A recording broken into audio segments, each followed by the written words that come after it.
Well, hello guys.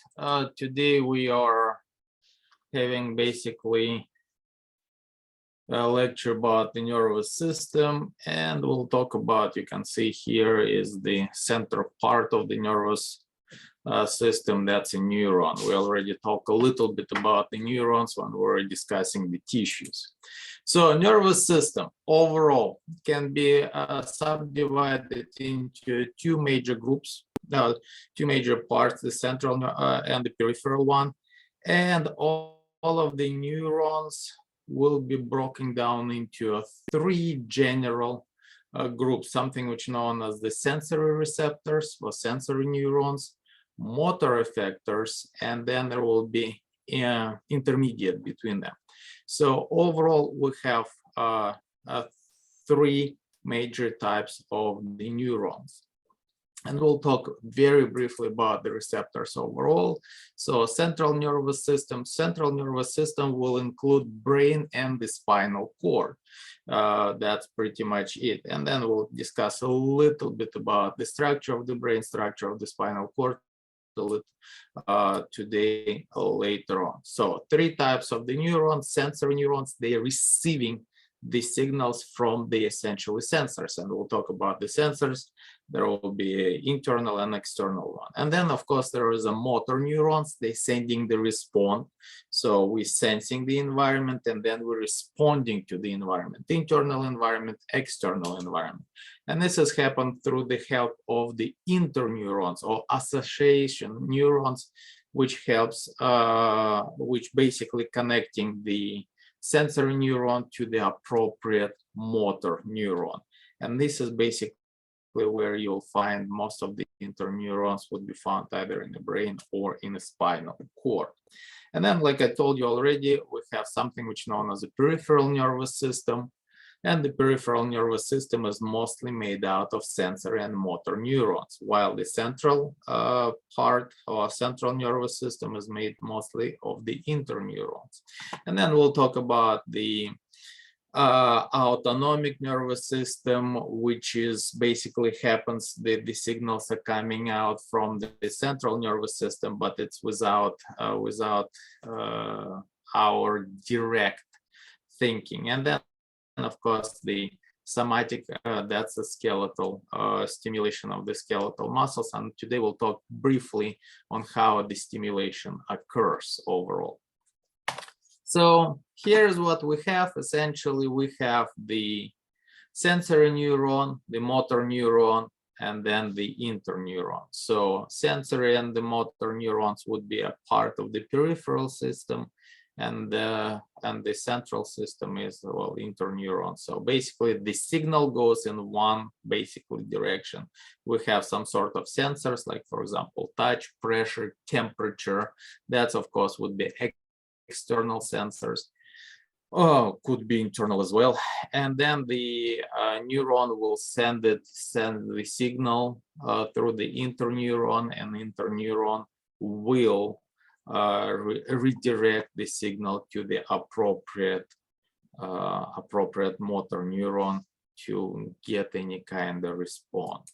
All right, so receptors, like I told you before, interoceptors inside the body, they basically sensing the internal environment. Remember, maintaining of the internal environment is one of the crucial function of the organism.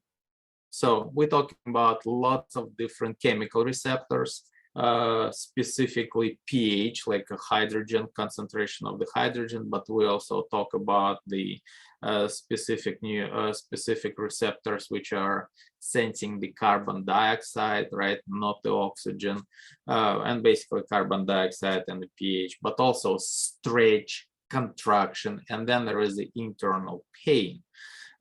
Some people saying, well, my brain hurts. Brain does not have pain receptors, so any kind of headache, and this morning I have a headache for one or another reason, probably because of the changing atmospheric pressure, but brain do not have pain receptors, therefore it's some sort of projectile pain. Something else is wrong, and it's projecting as the headache, so to speak.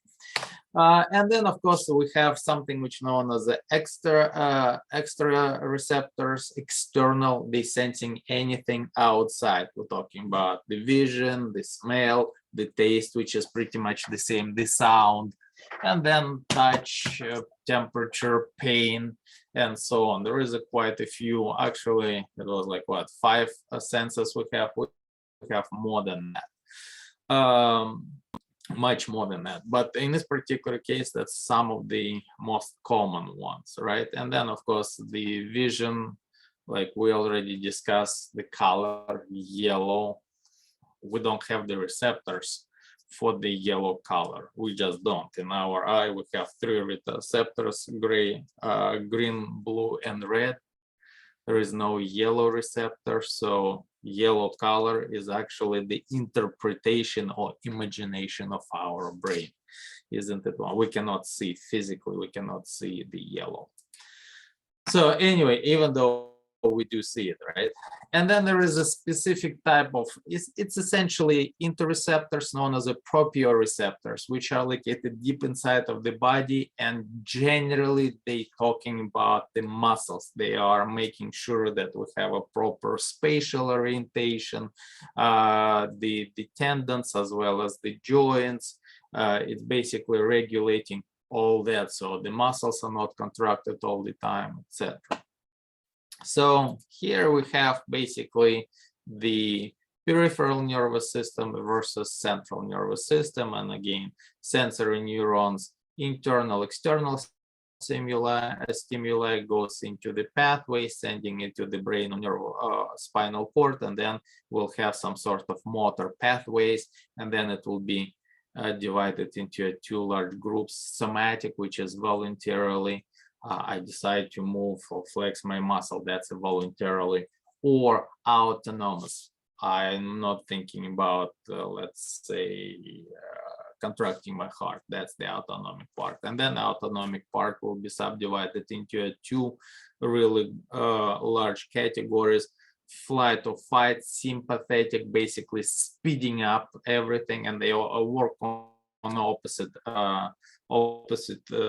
spectrum, and then the parasympathetic slows down, pretty much rest and repose. We'll talk about that a little bit. I'll give you some of the examples. So neurons, we already discussed neurons when we were talking about the tissues, but in this particular case, each of the, and I kind of showed you the hand before, right? We have the short projections, numerous, then the cell dendrites, then the cell body, and then the axons. So enlarged part containing nucleus, and also that's the integration part, because we have a different dendrite sending the cell, and this is where the signals will be integrated. And then the dendrites, they are receiving the stimuli. They can receive the stimuli directly from the environment. They can receive the stimuli from the sensors, or they can receive the stimuli from the axon of a different neuron. And then, of course, we have the axon. It's usually a single long extension which is carrying away. So the signal goes one direction only, from the dendrites through the cell body into the axon. It cannot go axon, cell body, dendrites, one direction only. Okay, so make sure you understand that. So, and here we have the picture, and again, we have a short multiple projections dendrites, and the endings will be attached to other neurons or sensors or both or anything like that. And each one of them will send the signal will be integrated, and then it will go through the axon. Quite often axons will have something which known as the Schwann cells, neuroglia. So those particular cells are surrounding the axon. Again, axon could be quite long, thin but quite long. As a matter of fact, that's some of the longest cells we have in our body, or if not, they say the longest cells. But in this particular case, there is 2 ways how the signal can go. In unmyelated, without those particular, axon, without those cells, the signal goes along the axon relatively slow, relatively slow. But in this particular case, whenever we have the Schwann cells, and of course Schwann was a gentleman who come up with, well, one of two, Schleiden and Schwann, the botanist Schleiden and the physiologist Schwann come up with a cell theory. We talk about that in Bio 1. But in this particular case, the signal, instead of going all along the axon, it can jump between those particular cells and those particular nodes known as the nodes of Ranvier, another gentleman who discovered it. So by jumping between the cells, the signal speeding up, drastically speeding up from somewhere between 1.5 to 15 meters per second, going through the axon to up to like 150 meters per second. So much faster if the signal is jumping instead of just going all along. And today we'll talk briefly, and I think I'll show you I think I have a video ready for you to show you kind of what is depolarization, repolarization, how exactly the electrochemical signal happens, because here it's all electrical, but at the end it's all chemical. And we'll talk about some of the neurotransmitters and some of the drugs, so to speak. Now, supportive cells. Again, this is the cells which are surrounding the axons.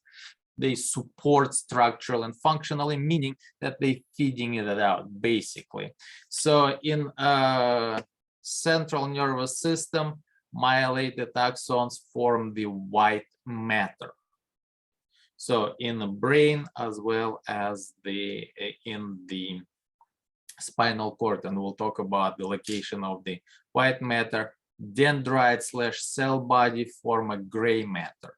So more gray matter you have, more connections you have, and the complexity of the brain depending on how many connections between the different neurons you have. And essentially the learning part, as far as we understand, the learning is creating those particular connections. So the signal will flow seamlessly, so to speak. And we'll talk a little bit about the reflexes, the learning reflexes, and so on. All right. So this is how the cells that particular surrounding the axons created. The cells start growing and eventually grows around the axon, right around, and then it continues to grow and it starts wrapping itself around and around, creating a quite nice myelin sheath, so to speak. But again, it's insulation, so the signal can jump between those particular cells, again drastically increasing the speed of transmission. So electrical differences. What you really need to understand that the neurons have differences in the of the ions inside and the outside. Okay, so negative, so more negative would be inside as the resting potential, so to speak, and there will be more positive ions on the outside of the neuron. So inside versus outside, that particular membrane. So we have more negative ions, so less positive ions on the inside and more positive ions, specifically potassium and sodium. And basically in the resting potential is somewhere around negative millivolts, meaning there is more negative charge inside of the neuron comparatively to the outside. That's extremely important. Okay, you don't really have to memorize the numbers per se, but you need to understand that there is a charge difference, literally the concentration of the ions, more positive outside, negative inside. All right, and this is where we're coming to talk about something which is known as sodium potassium pump. All right, that's the it's literally a protein which is pumping two potassium goes into the cells and the sodium pumped out. Okay, it's the protein which selectively pumping the potassium inside against the gradation, concentration gradient, and sending the sodium at the same time outside. So again, we have, and I'll show you the pictures, but we have the membrane, and here's the sodium and potassium pump. It starts pumping the sodium out, and while it's outside of the cell, while it's pumping it out, it's also take the sodium or potassium and sending it in. So that's one of the reasons why we have to maintain a special concentration of sodium and potassium in our body as the ions. All right, so in this particular case, very important, and because it goes against the gradation concentration gradient, it have to actively use energy in form of ATP. So in this particular case, you might heard about that. I think I told you that about up to 80% of the glucose from your regular meals will be broken down in the brain. Brain is very power hungry organ, and this is why. So sodium potassium pump create the concentration gradient. Once again, lots of sodium outside, concentration of the potassium will be much higher inside of the cell. Okay, so membranes will not be permeable to the negative ions, so the ions, negative ions, specifically chlorine ions, would stay predominantly inside. All right, so now what exactly we have? We have a negative, we have a potassium, but also lots of negative ions inside. We have lots of sodium outside of the cell. Therefore, as you know, the opposite attracts. Plus, the sodium will try to move into the cell to balance it out, the concentration. The potassium will try to move out from the cell to balance it out, the concentration between inside and outside of the cell. Whenever those particular channels, there is something which is known as a gated channels, are open. So in this particular case, sodium, let's kind of take a look. Cytoplasm and extracellular fluid. Sodium concentration in the extracellular fluid, 150 millimoles. And we talk about the moles being the huge number, 6.2 times 10 to the 23rd. So anyway, look, compare 150 in the extracellular fluid outside of the cell, and only 15 millimoles in the cytoplasm, comparatively to the potassium. Potassium has 5 millimoles outside, 150 inside of the cell. So definitely a very huge differences or ratio or gradient between those. 10 times fold and 30 times fold, right? Now chlorine, as I told you, chlorine predominantly will stay within the cytoplasm, okay, inside of the cell.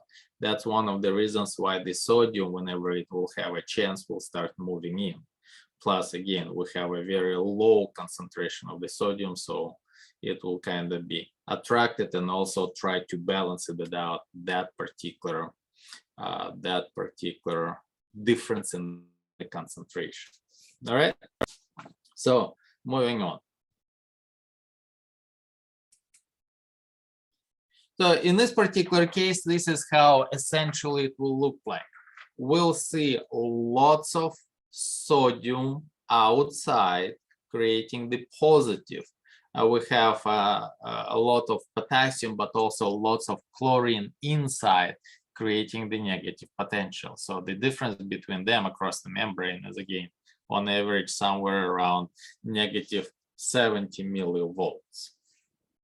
All right, so here we have two very important, well, that's a cell membrane, two very important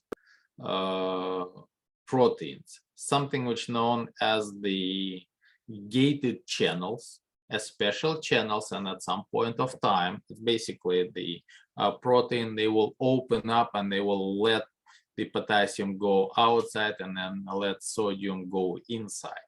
All right. And then we have this particular protein is a sodium potassium pump. As you can see, whenever it's opened up, it will attract the sodium. So sodium will go in. As soon as 3 sodiums will move in, it will change the conformation and it will literally kind of open up, really releasing the sodium out. And then it will have the affinity to the potassium, so the potassium will move in, and then it will change its configuration again. So it's pumping potassium in and sodium out. So far, so good. Any questions? Any problems? Probably not. So moving on. So uniqueness of the neurons is that they have that particular potential. Okay. Very, very important. And the 2 types of channel, graded potential and the actual potential. Graded is not a very strong one, but the actually I think there is a description right here. Small consistent changes in the membrane. Okay, and the action potential is strong enough to move the signal across. We'll talk a little bit about that. So let's see. This is once again we have a specific chemicals known as the neurotransmitters, sometimes referred, well, some of them are hormones, both of them. So basically the neurotransmitter coming in, and remember we were talking about the gated channel, and essentially they are letting the sodium in. They will open up the gated channel and the sodium will rush in. As the positives moving in, what will happen to the overall charge of the inside? It will start changing, depolarizing, right? Because it was -70, now we start seeing lots and lots of sodium moving in. So it will start lowering, actually increasing the charge from -70 millivolts to -40, -20, and so on. And this is what depolarization means, that the depolarization makes the membrane potential more positive, all right? And then there is something which is known as a hyperpolarization, and we'll discuss a little bit about that. So in this particular case, the overall depolarization means that the sodium start moving in. And here what we essentially have on the graph, okay? But in this particular case, and this is what's really important, something known as the action potential. In order for the signal to continue, it have to reach the threshold potential. So have to be here, you can see that it start kind of going, but didn't go too far. So in this particular case, the actual threshold is -55 millivolts. If the -55 millivolts reached, the depolarization will continue, and this is where we'll start seeing the sodium channels opening, and as a result, potassium channels will open. So causing the changing in the polarization of the cell membrane of the axon. So activation gate and inactivation gate. So in this particular case, gates are overall closed, okay? And inactivation gates are open, meaning that the sodium, the overall sodium will have that particular polarization, but whenever we're starting, membrane will start depolarizing, meaning that the sodium start moving in. For the potassium channels, the single activation of the gates is closed at the resting state. However, whenever the sodium start moving in, that will trigger the opening of the potassium gate, and the potassium will start moving out. And then those particular gates will close down, and then we'll start seeing the sodium potassium pump working in. So overall, we'll see the three major phases: rising, failing, and undershoot. Okay, so what exactly it means? Well, let's take a look. There is a picture for that. So threshold, as soon as the threshold will be reached, right? And again, that's happening by the binding and start opening it up some of the sodium channels. So in this particular case, in the resting, you can see that the potassium channel open, potassium can move in and move out, generally stays, but we still have that particular sodium potassium pump working on. So in this particular case, as soon as the threshold achieved, we start seeing that the sodium gate will be open. As soon as the sodium gate is opening, sodium channel, the sodium will be rushing in. As soon as it will start rushing in this particular case, what's going to happen? We start seeing the decrease of the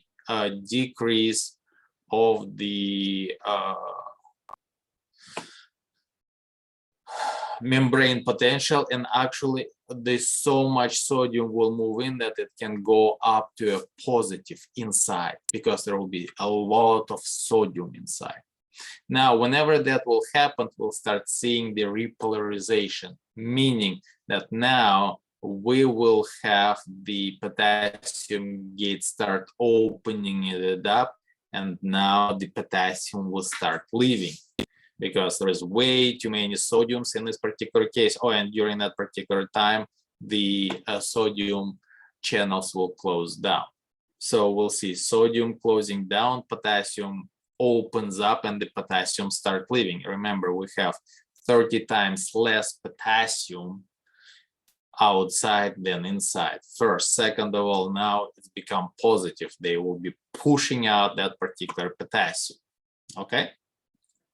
So potassium, as a result, will start seeing that particular drop in the curve as the potassium leaving, going, too much left. We start talking about hyperpolarization, meaning it will go below the resting potential. And that particular hyperpolarization will trigger closing down both of the channels. And now sodium potassium pump will start pumping out to restore the resting potential. While it's restoring the resting potential, we're talking about the undershoot phase. Undershoot, or during the undershoot phase, this particular area cannot transmit signal no more. It's a resting, well, it have to get to the resting potential. It have to balance it out, the pump out sodium out, potassium in. All right. So in this particular case, it's a very important part as well to restore the resting membrane potential. All right. So nerve impulse propagation. Once again, each action potential, rising phase, reversal of the membrane polarity, so a signal cannot go back. Remember, I told you, from the dendrite to cell body through the axon, and this is what essentially we'll have. The resting potential, we start seeing sodium moving in.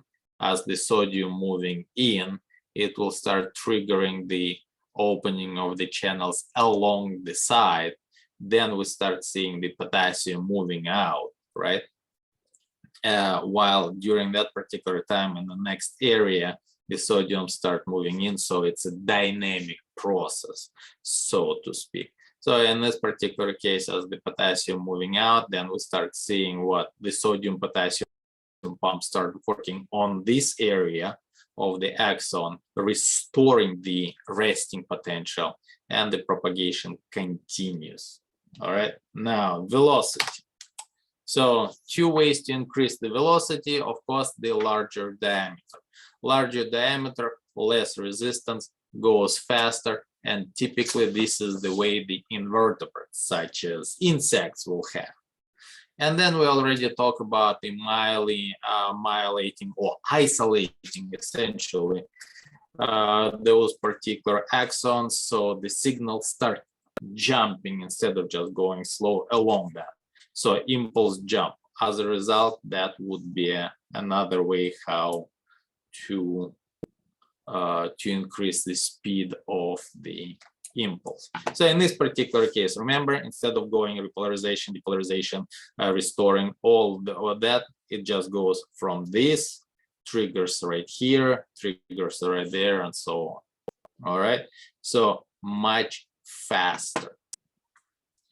Now, what will happen whenever the signal will get to the end of the axon? The end would be known as the terminal, the ending part.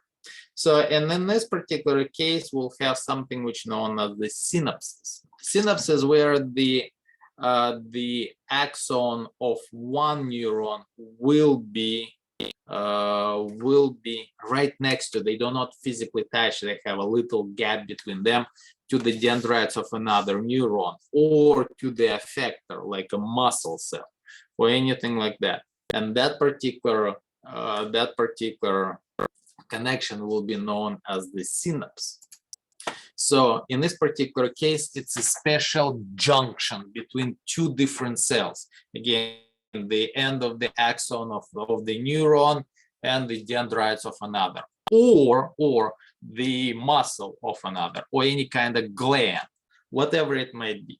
So we have a presynaptic, so that particular connection known as a synapse altogether. So we have a presynaptic cell, postsynaptic cell.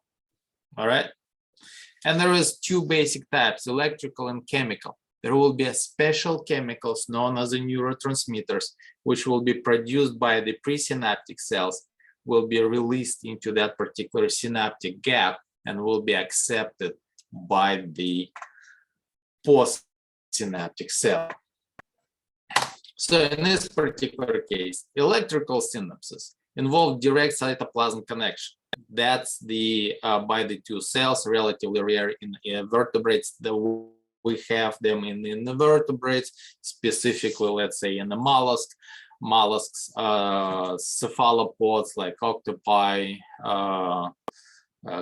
will have that. But in the vertebrates, we have something which is known as a chemical synapses. Chemical synapses, again, that would be the tiny little bitty gap between two of those and the special chemicals released. That's why quite often, I referred several times that the nervous system is electrochemical signaling. Electrical along the axon and then chemical between the neuron and whatever on the other end. Could be another neuron, could be the effector cell or gland. So this is what we essentially see. Really nice micro photograph. We'll see the end or so-called the terminal of the axon, releasing a special chemicals into the synaptic cleft. So all of that is the end of the axon. Now there is a synaptic cleft, that particular gap between those and the green stuff, which is the synaptic vesicles, will be released right there. They'll travel really fast, and that would be the effector, whatever it might be. In this particular case, it is a muscle. So in order for the muscle to contract, the neuron have to receive the signal, will release those chemicals. Since it's a muscle, it's most likely will be acetylcholine, and then it will attach it, which will trigger the reaction within the muscle, right? So action potential triggers the influx of calcium, so potassium, calcium, sodium, all of them important for our bodies. Well, and you probably heard that calcium is good for you. We have that in the milk, right? Why? That's one of the reasons. So synaptic vesicles will fuse with the cell membrane. Neurotransmitters will be released. As they release, they will have a special sensors on the receiving end. This is where they will attach and they will trigger whatever the response needed. Okay, so in this particular case, and then of course neurotransmitters can be either recycled or might be broken down by the enzymatic digestion, meaning that whenever the cell will receive, later on it can kind of release and it will go back to the presynaptic cell, or that particular binding will be digested or broken down. So here what essentially we have, the picture showing the end of the terminal of the axon vesicles. Those vesicles will send the receptors, and they either will have a special, well, they will send the special neurotransmitters, and usually on the membrane of the receiving cell, they will have a specific receptors, and those particular receptors can either let the, well, those receptors will, for example, open up the sodium channels to transmit the signal again. So in this particular case, we're talking about between the axon and the another neuron. So neuron number 1, neuron number 2. So acetylcholine, in this particular case, it shows you the synapse of the muscle cell and the neuron. So in this particular case, crosses the synapse between the neuron and the muscle and triggers the contraction of the muscles. So acetylcholine binds to the postsynaptic membrane and will open up the channels. The channels will stimulate the contraction, and then it will degrade. As a result, the muscle will relax. All right. Glutamate, another one, major neurotransmitters again in a vertebral, opening the channels for chlorine hyperpolarization will call inhibitory. So in this particular case, it will inhibit whatever the, well, stopping, so to speak. So here we're looking at the positive and the negative, right? So in this particular case, the gates are opening it up, the signal will be transmitted. In this particular case, the hyperpolarization, even lower than resting potential, will stop the signal from being transmitted.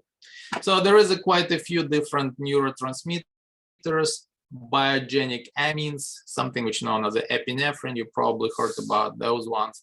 Dopamine, serotonin, all of those are very important. And well, epinephrine, adrenaline, which will be produced by the adrenal gland, right, on top of our kidneys, responsible for fight or flight responses. And then, of course, we have something which is known as a neuropeptide, substance P, painful stimuli, and actually that one, the painful stimuli, will also produce something which is known as endorphins. You might heard about that particular term, endorphins. It's a chemicals which are very similar in structure, chemical structure, as the morphine. That's the reason why the morphine is used as the painkiller, essentially. And we get used to it, you know, highly addictive, etc., etc., etc. So in this particular case, but endorphins are produced in our brain by itself, or by our with proper stimulus, of course. And that's why we have some of the people you might heard about, like adrenaline junkies. And endorphins are produced whenever we see something nice and cute, etc. As a matter of fact, you can tie it up the simple story of love to the endorphins.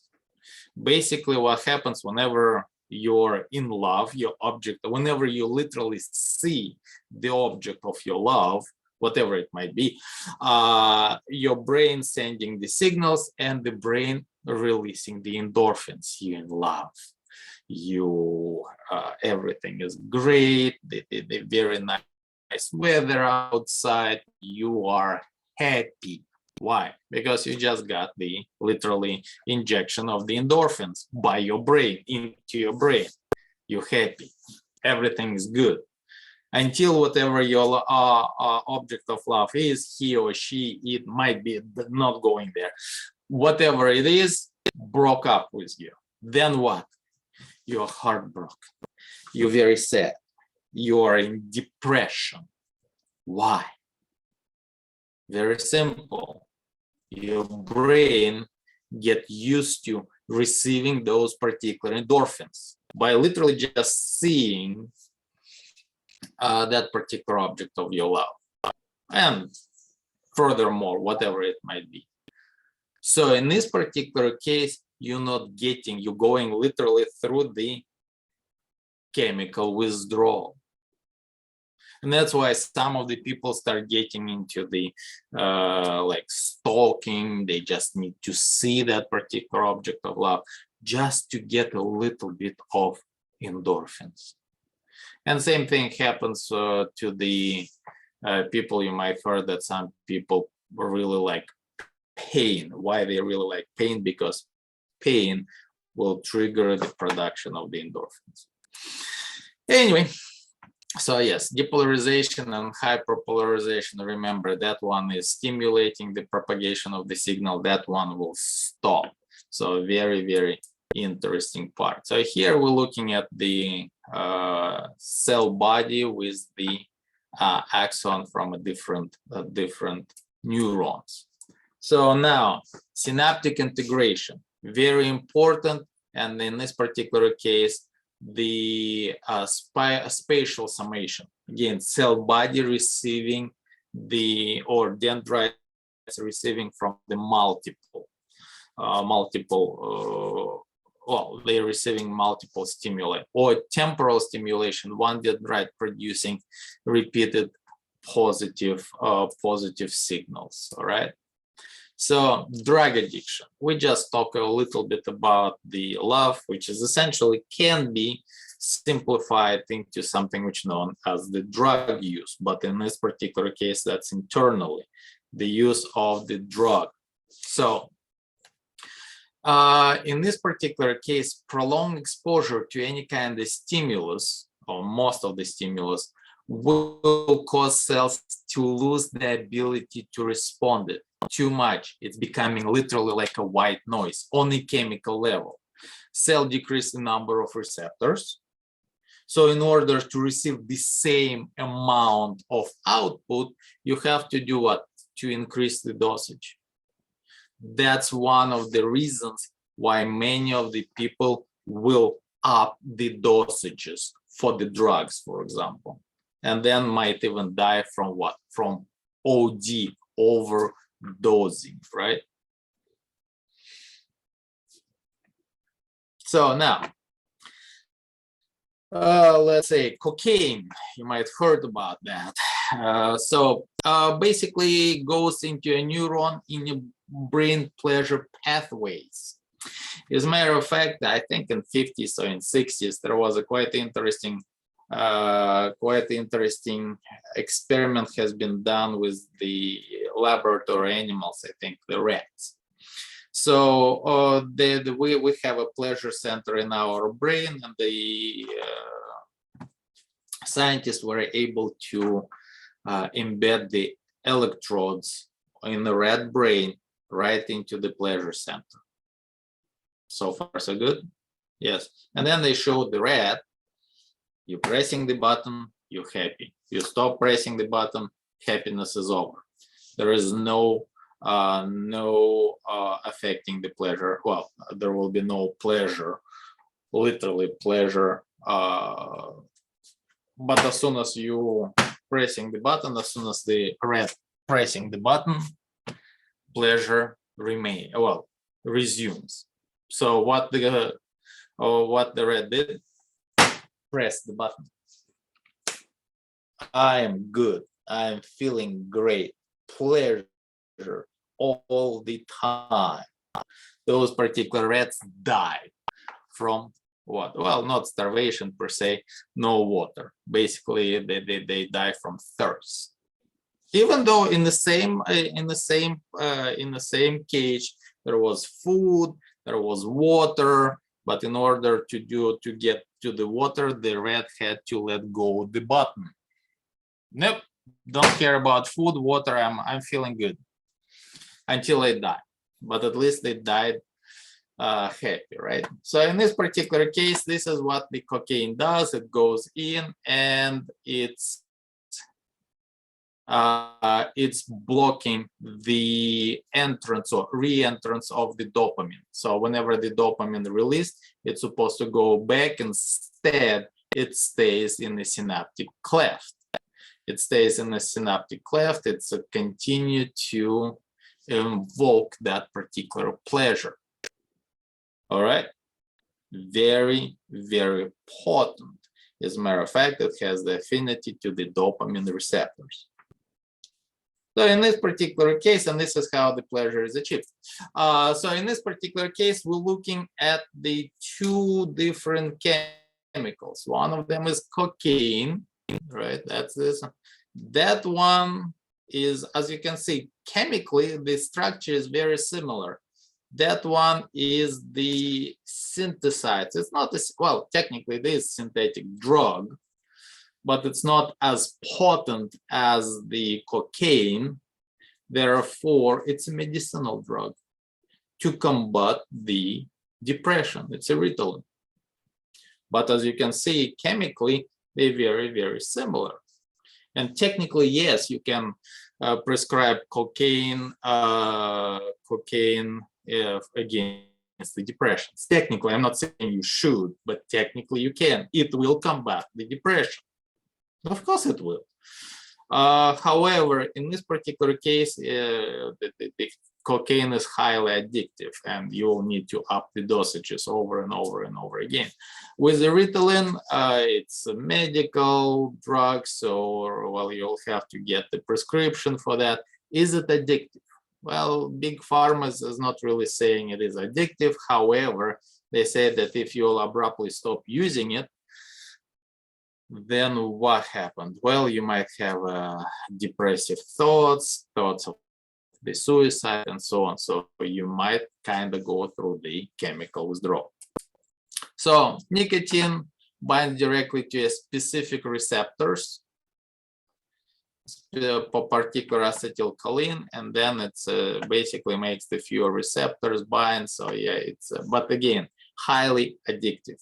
That's one of the very important things you need to remember. As soon as we start seeing highly addictive, prolonged exposure, turning down the volume. So instead of smoking, and I'm not smoking, but instead of smoking one cigarette, you have to smoke 2, 4, 8, and so on and so forth. After a while, you start getting like a pack or 2 a day, no problem. Same thing with the caffeine. Well, not as addictive, but about 3 weeks ago, my wife decided no more caffeine in her diet. She was doing too much of the coffee to her standards, and she just went cold turkey, no coffee. Done. No coffee whatsoever. And she said that for the first 2 weeks, she had a really rough time. Everything was aching. The organism gets used to stuff. And it's like, hey, I need it. I'm saying that I can quit anytime. And so far, I'm having, despite that you might think that me drinking coffee all the time, I'm generally trying to keep it 2 cups a day, not 2 mugs a day. So anyway, evolution of the nervous system. We're moving on from the addiction to the overall evolution. Sponges, not much of the nerves. As a matter of fact, they don't have any tissues, right? Cnidarians do have a very simplest nervous system, but it's not centralized. Why not? Radial symmetry. Radial symmetry, no front end goes in, no concentration of the receptors, therefore no centralized unit which processing. So they have a nerve net. As a matter of fact, one of the questions last test was talking about the difference between the insects and the Cnidarian nerve systems. Cnidarians have a nerve net. Insects have a centralized nervous system. So free-living flatworms, remember the planarians? This is the first one which ended up with the front end. So they have a simplest associative activity, read brain. Very simple, but still it has a brain. Muscle control, 2 nerve cords going on. There is some concentration in the front. And here what we essentially have, nerve net, right?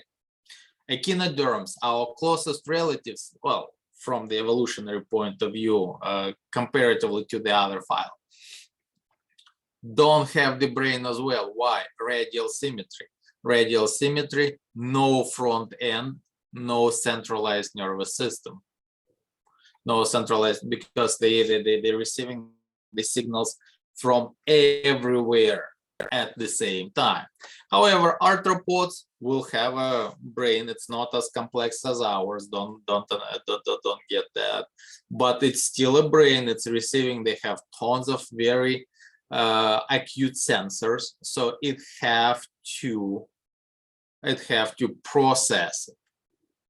Now, those particular cephalopods, they have literally like 3 up to 5 different brains. They have a brain, each brain per eye. What's really interesting about the structure of the eye, we know that those particular cephalopods don't have color receptors at all. Okay, no color receptors. Everything what they receive is basically gray. Well, black and white, essentially.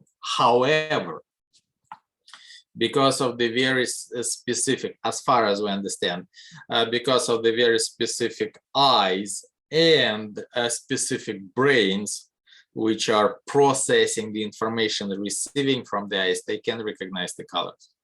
You can say how it's possible. Same thing, how we can recognize the yellow.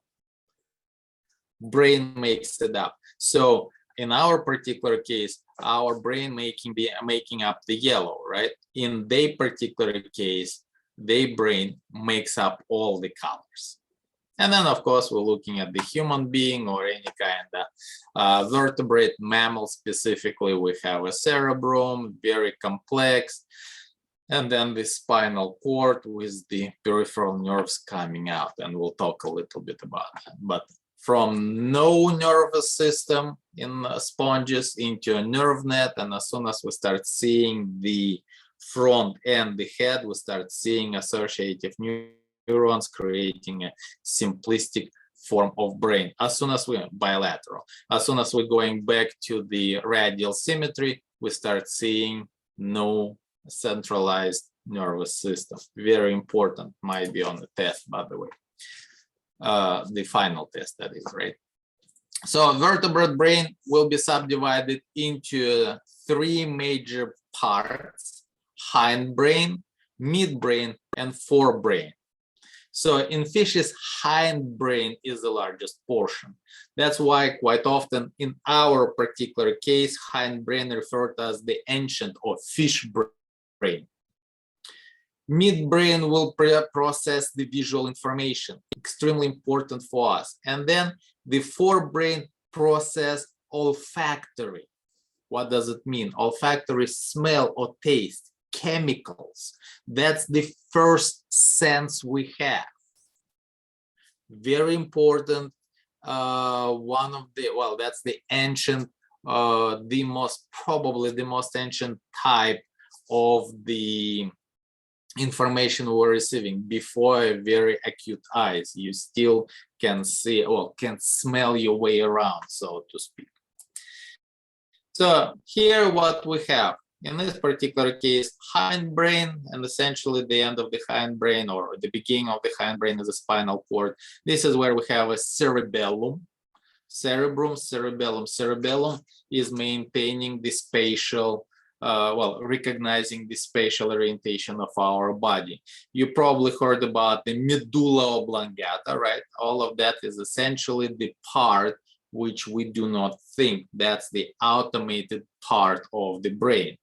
Then we're looking at the midbrain, hypothalamus, thalamus, pituitary gland. This is again the relay between the whatever we see, whatever we smell, and then relaying it to the rest of the body. And then, of course, cerebrum, the olfactory bulb. As a matter of fact, the olfactory bulb is the first, well, the first pair of nerves, cerebral cranial nerves, first pair which we will have, and I'll talk a little bit about that. But then, of course, optic chiasm. Chiasm is basically the cross section. What it means? The information from the left eye, right, from left eye, goes to my right side of the brain, and the information from my right eye goes into a left. So it's cross-secting, the nerves cross-secting and sending the signals in the opposite part of the brain. And we'll talk a little bit about that. So here's the table, which is kind of summarizing what does it do. The spinal cord spinal reflexes essentially relay sensory and the motor information. Reflex is essentially the time when, well, the part of the relay when the brain is not really involved. And then we're talking about the medulla oblongata, sensory, again, autonomic functions, essentially, along with the pons, they are together. And then we're talking about cerebellum, coordination of the movements and the balance, discuss that. And then midbrain reflexes involved eyes and ears, and in this particular case, relay station. It basically kind of relaying the signals between the hindbrain and the forebrain. So and then we're talking about the thalamus, or already discussed the relay station, hypothalamus, autonomic functions, and this is where many of the receptors will be located. Then the basal nucleus, corpus callosum. Corpus callosum, as you know, we have two hemispheres, and the bridge between those hemispheres is the corpus callosum. And then the hippocampus, memory, emotions, and the basic emotions. Let's put it this way. And then cerebral cortex is the high cognitive function, sensory, interpretation, memories, and all that particular stuff. So here what we have, tunicate, very simple brain, but again, we talk about that whenever we discuss the Hox genes. They have the genes which are starting all of the parts of the brain. And then, of course, jawless fish, they start having more acute sensors, bigger brain is required, and then cartilage fish, and then finally the bony fish. As you can see, the olfactory bulb, they are very well depend on the sense of smell. We talk about the sharks. Sharks do not see well. They do, but they don't see too well. However, the taste and the smell, especially of blood, couple of like a drop of blood can be smelled by the shark a couple of hundreds feet away easily, right?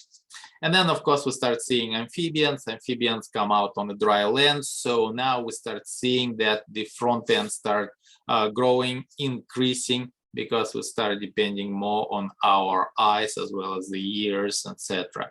And then, of course, we talk about the mammals, why the mammals ended up having the biggest brain out of the all. And one of the very compelling theories is that our ancestors about 200 millions of years ago were nocturnal creatures, because during the era of the dinosaurs, we were nocturnal creatures since they were eating us.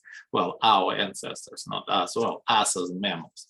So in this particular case, we start seeing the nocturnal creatures. Nocturnal creatures will have to live at night or be active at night. You have to have more senses, more acute sensors, more sensors. You have to have a bigger processing unit, bigger brain. And then 65 millions of years ago, most of the dinosaurs ceased to exist.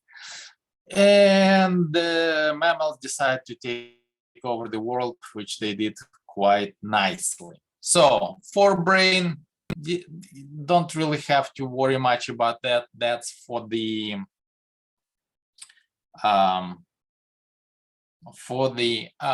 human anatomy and physiology.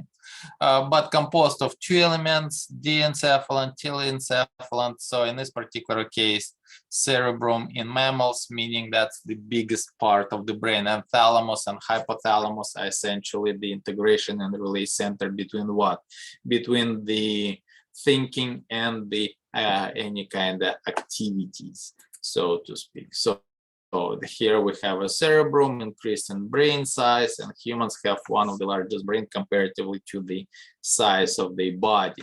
The hemispheres, you know, two hemispheres receive the sensory from the opposite side. So basically, if I'll pinch myself on the left hand, that particular signal will go to the right. Same thing with the right hand, it will go to the left and so on. So anyway, this is essentially what we're looking at. We're looking in the cross section, of course, and the lab today also talk about that. That's the reason why we're doing the lecture right now. So here we have a cerebrum, as you can see, huge, very, very large. That's the corpus callosum, again, the bridge between two of those hemispheres. Here we're looking, well, we're starting with the spinal cord, and then there is a medulla oblongata, and then there is a pons cerebrum. So all of that considered to be a hindbrain, right, or fish brain, so to speak. And then here we have the thalamus, hypothalamus, under the thalamus, and then we have pituitary gland, and we'll talk about the anterior and posterior pituitary gland later on when we'll discuss the endocrine system. It's considered to be a zone of the endocrine system. And then, of course, the all of the visual information will get into the back of your brain, occipital lobe, so to speak. Also, within the brain as well as the nerve cord, remember, we have a hollow nerve cord. There is a literally cavity inside, so it's cerebral spinal fluid circulating, and there is a special types known as the ventricles. This is like a cavities where that particular cerebral spinal fluid is circulating, and that, of course, will feed the neurons and receive or get all kinds of waste out. So cerebral cortex, so in this particular case, the outer layer of the cerebrum, the outside part, contain about 10% of all of the neurons. That's a huge amount, and has a highly convoluted surface. Why? More convoluted surface, more neurons you can feed in, feed on that particular area. Therefore, increases threefold in human brains. And once again, that would be all something which known as the gray matter. So the gray matter in the brain is kind of on the outer side in those particular convolutions, so to speak, right? And the primary motor, yes, you don't really have to worry about that, but here what we have, the auditory area, the motor speech, we talk about the Broca's area whenever I think we were talking about the evolution of the human's frontal lobe, of course, and so on and so forth. So anyway, and this is how the left and right works, and then the motor part, the sensory, and the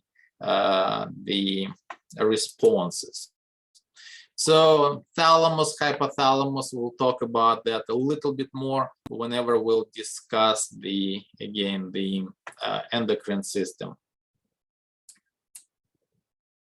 And then sleep and arousal, very important. There is the brain waves. You probably heard about those. Don't really have time or too much time to talk about that, even though it's very, very interesting. And then, of course, you know that there is alpha waves, beta waves, delta waves. So sleeping ones, which is kind of mixed between the active brain, or very active, or the brain waves when the brain is not, well, kind of relaxing. So language, we talk about the dominant versus left hemisphere versus right hemisphere. Right now, nowadays it's not as prominent idea that, well, I have a left hemisphere dominant, therefore I will be super good in the languages. Well, I'm personally probably have the I'm right. Well, languages has never been my forte, however, sciences are. So saying that I'm the basically, let me back up. Basically, right now, the general idea of right versus left hemisphere, which one is dominant, is kind of moved away. We are now they working together to achieve whatever the goal you need. So complex functions, memory appears to disperse across the brain. We're still working on the how the memories are created and how they stored. And we have a short-term memory stored and the long-term memory stored. So in this particular case, short-term memory, and this is why it's not a really good idea to learn the night before the test, because you are involving your short-term memory, and as a short term, it will decrease drastically within a few days. Long-term memory are stored because of the structural changes for a long period of time, and you can recall that if needed. So the goal for pretty much any kind of learning is to achieve some sort of long-term memory. Anyway, cellular basis of learning and memory. There is two synapses, synaptic plasticity, long-term potential versus long-term depression. And again, it works again, remember, on the opposite side. So I guess the long-term changes the strengths of the synaptic connections. And in this particular case, it's sometimes it's even creating those specific connections. So whenever you're learning a new language to begin with, whenever I start learning English, right? Whenever I'll see something, whenever somebody will tell me something in English, what will happen in my brain? My brain will receive the signal, it will process the English, it will translate it first into a Russian, so I will understand what has been said. I will formulate the response in Russian, then I will have to respond, well, we'll have to translate to respond back in English. So see, lots of things. Receiving it from English, translating into a Russian, formulating the response, translating it to the English, responding. That's the typical way. Whenever you're saying that you are fluid in language, what does it mean? You're receiving it in English, you're processing it, you're giving the response back in English. You're processing it in the language you received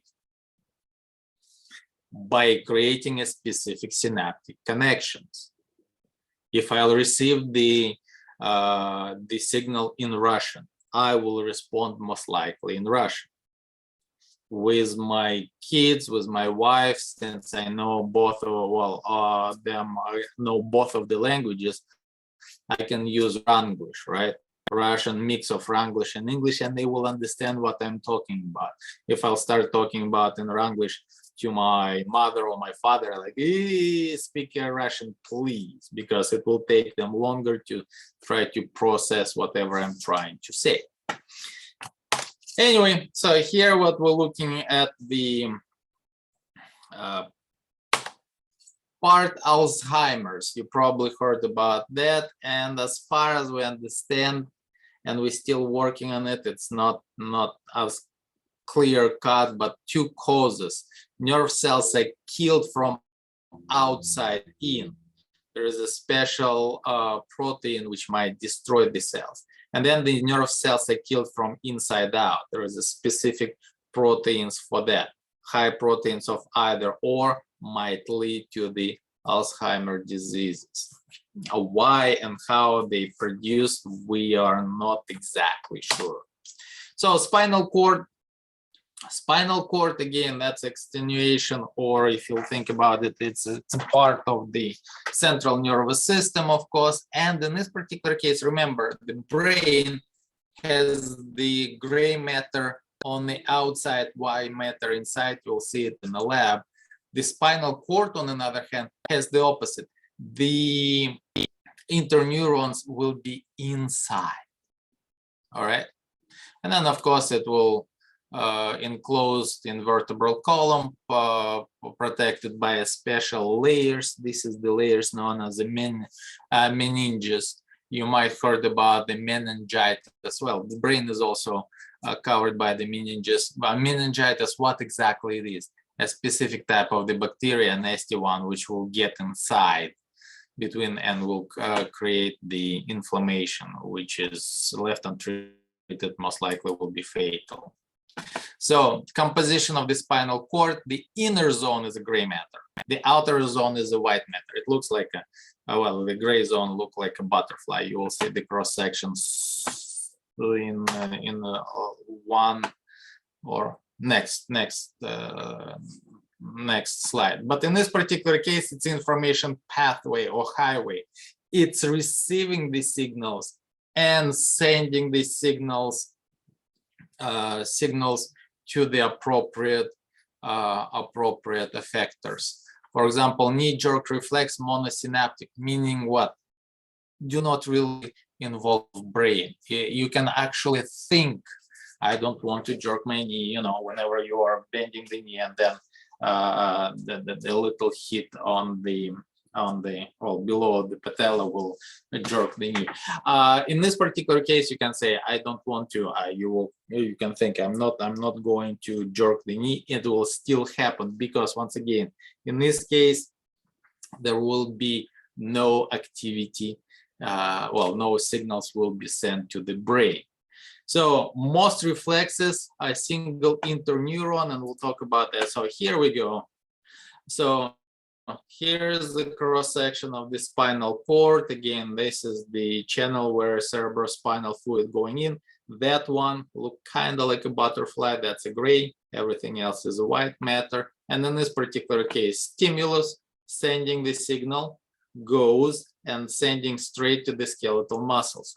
No involvement of the interneuron, essentially, so straight from the sensory neuron to the motor neuron without any interneuron whatsoever. Okay, automatic response to a specific stimuli. Now, in many cases, what we'll see, there will be interneuron involved. For example, let's say I grab the skillet, right, a hot skillet. Initially, my body will try to, well, my brain, not my brain, my initial response would be to drop it off right away. Let's say I was moving my skillet from side to side, and then I know there is like a dog. So what I will do, I will have to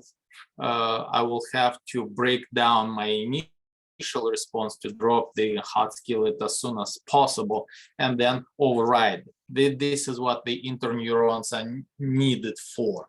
As a matter of fact, in many cases, for the sports, any kind of sports, martial arts or anything like that, boxing,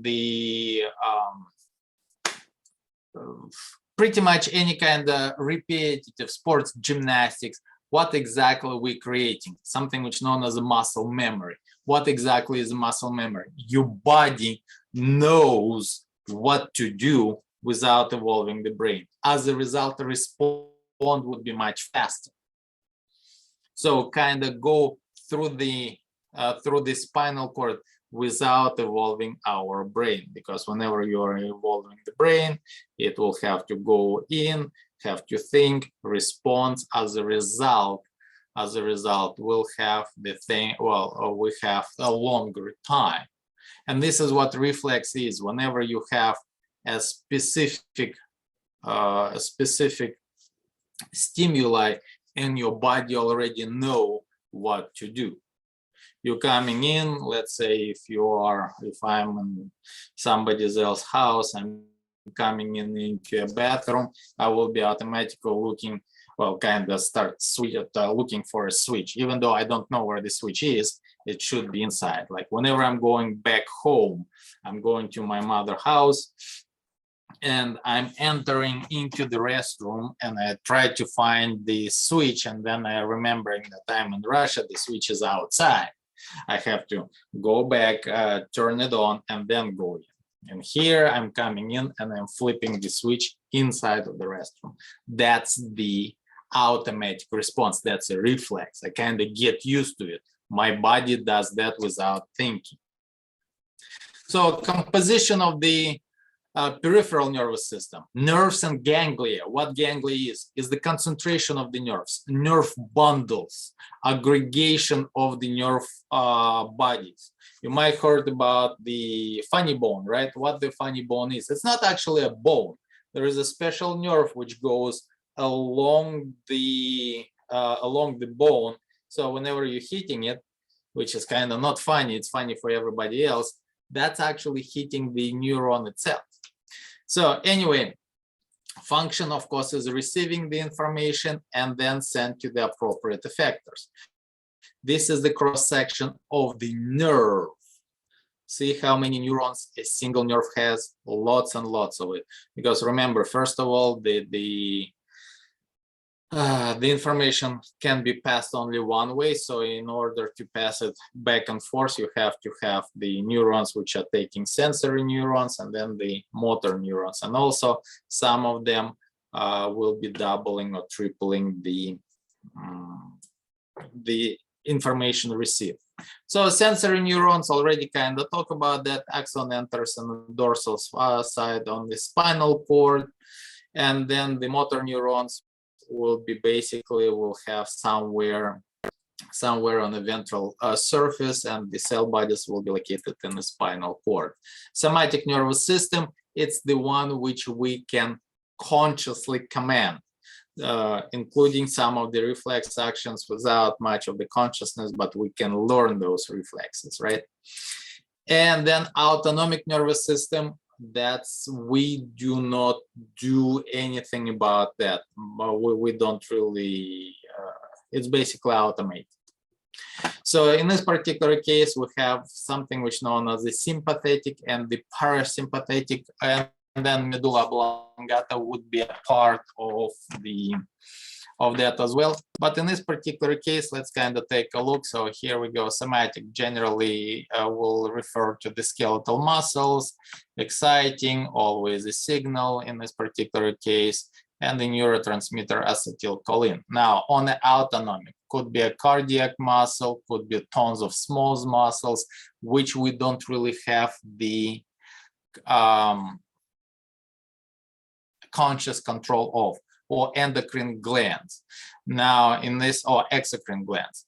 Excitation or inhibition could speed it up, the cardiac muscle contractions, or relax them. And as a result, we have the dual, and then number of the sequence will be 2. And as a result, we'll have 2 types of the neurotransmitters. So in this particular case, we're looking at the autonomic motor reflex, right? And in this particular case, so what, let's say we see the food or we smell the food. As a result, the automated motor reflex will send the signals to the digestive glands, start producing digestive juices. Or in this particular case, what does it do? The food, well, I remember we were talking about the peristaltis, the pretty much constant contraction or the wave of contraction of the muscles. So the food will go one direction only without us thinking. So this is what happens right in there. And then the divisions, sympathetic versus parasympathetic, and essentially look what they do. Sympathetic, dilate the eyes, parasympathetic will constrict the eyes. Stop secretion, secrete the saliva. So in this particular case, they are working on the opposite of each other, okay? One of them will decrease motility, increase of the motility of the small intestine, increasing the movement through the digestive tract, decreasing, slows down, and so on and so forth. So here we have some of the sympathetic versus parasympathetic simulation, dilation versus constriction. We're talking about the sweating versus non-sweating, actually creating the or constricting the blood vessels, and so on and so forth. So worked on the opposite. Also, briefly, we'll talk about something which is known as the G proteins. That's the mediate cells respond to autonomic signals. How exactly that happens? Well, there is a special group of the proteins which will come and will open up the they will change the conformation of another protein, so the potassium will start moving out. So in this particular case, it's stimulating the response. That's very simple. Well, very briefly. Now, cranial nerves. There is 12 pairs of nerves coming out from literally brain, and they go throughout the body. And mostly, of course, they will be innervating around the neck and the head, but some of them moving even further. So, and those ones are, despite that they're coming out from the brain, they are somatic as well as the autonomic sensors. So here we have the first, well, all of them 12, and you see the first one is the olfactory, the sense of smell. This is the first sense most likely our ancestors had, and then we have optic, and then oculometer, trochlear, but this number 10 known as the vagus. See, most of them chewing muscles control the eye muscles, control the facial muscles, equilibrium sense and hearing, salvation, sensation of skin, taste, and viscera. Look at the vagus. Vagus means the wandering, because it wanders all the way to the heart, as well as the sensation from the thorax, pharynx, as well as the abdominal. That particular one sends the signals to the internal organs straight from the brain. So once again, generally they are, well, the signals will be sent or received and sent throughout the head, but in this particular case, vagus, the wandering one goes much, much further. And that's, you don't really have to memorize any of those on this level of biology, just kind of gives you the numbers later on. You'll have to, if you'll go into the medical branches or anything like that, you not only will have to memorize the names and what they do, but also the Latin names. But yeah, anyway, I think we are done for today with the lecture. Let me double check. Yeah, it's 8. Yeah. So I'll go into a lab momentarily, as I usually do.